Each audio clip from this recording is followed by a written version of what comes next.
Welcome back to Grow Joyfully and Garden Tour Saturday with your host, Grandma Sandy, your co-host, Suffolk Susie, Pat's Garden Life, and Growing on Vancouver Island. This is an open collab that anybody can join. All you have to do is use the hashtag Garden Tour Saturday.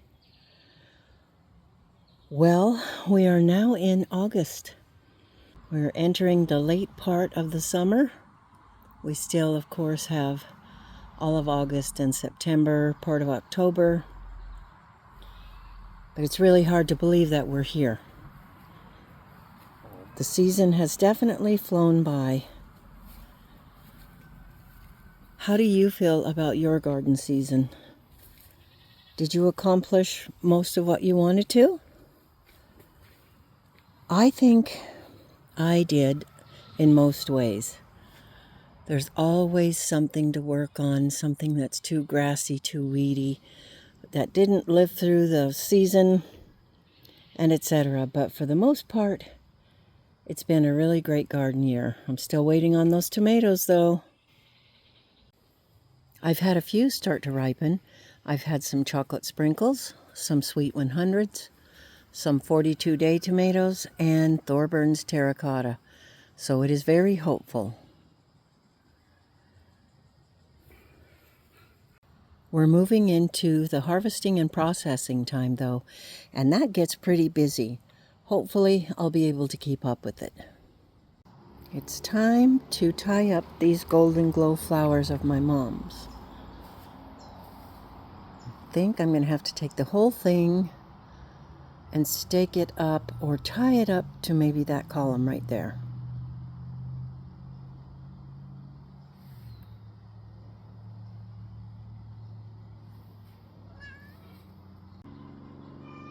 That looks a little better. I got out here earlier this morning. It's only 8:30. So I'll have a lot more time to tie up some tomatoes.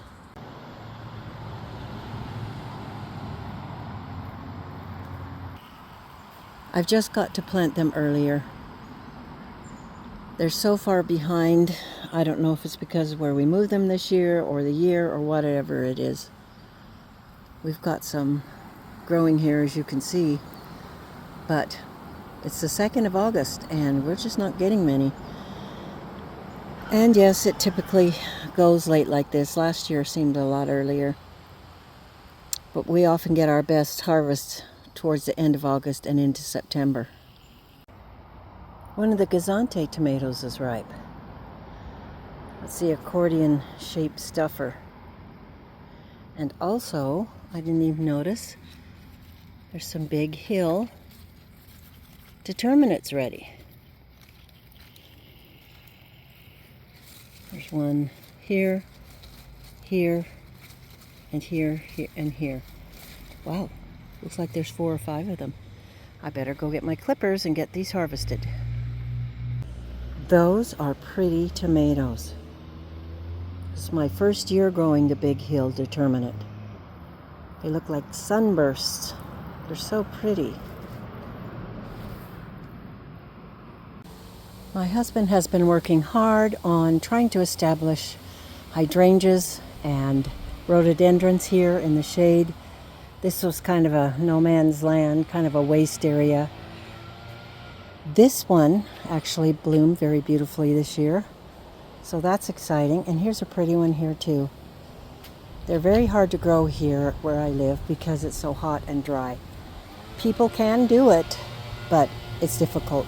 I really don't think these German butterball potatoes are ever going to bloom, and I don't think we're going to get anything out of them. I've been more diligent with watering this verbena and the alyssum and fertilizing them, and they seem a lot happier and a lot prettier. Even though it's too hot to work out here, I'm just going to quickly hand water everything and make sure everything has enough water. I just turned this hose on, so the water that's coming out of this is very hot. The water was sitting in the hoses, getting hotter and hotter and hotter. The garden is coming into the peak of its beauty and lushness, but the only problem with that means the season is progressing. We don't have that much summer left. It's about 2:30 in the afternoon and it's very, very hot. We just try to work in the morning as much as we can, get done what we can, and then call it a day because it's far too hot to work out there in the afternoon. I hope you guys are having a great Saturday, that you're getting a lot done, that you're also taking good care of yourself, having downtime and enjoyment time. Enjoy your garden, enjoy outdoors as much as you can. Things are really beautiful, even amongst all the heat. Thanks for coming by for this garden tour Saturday. I hope you've enjoyed it and learned something, and that you'll come back again soon. We'll see you on the next video.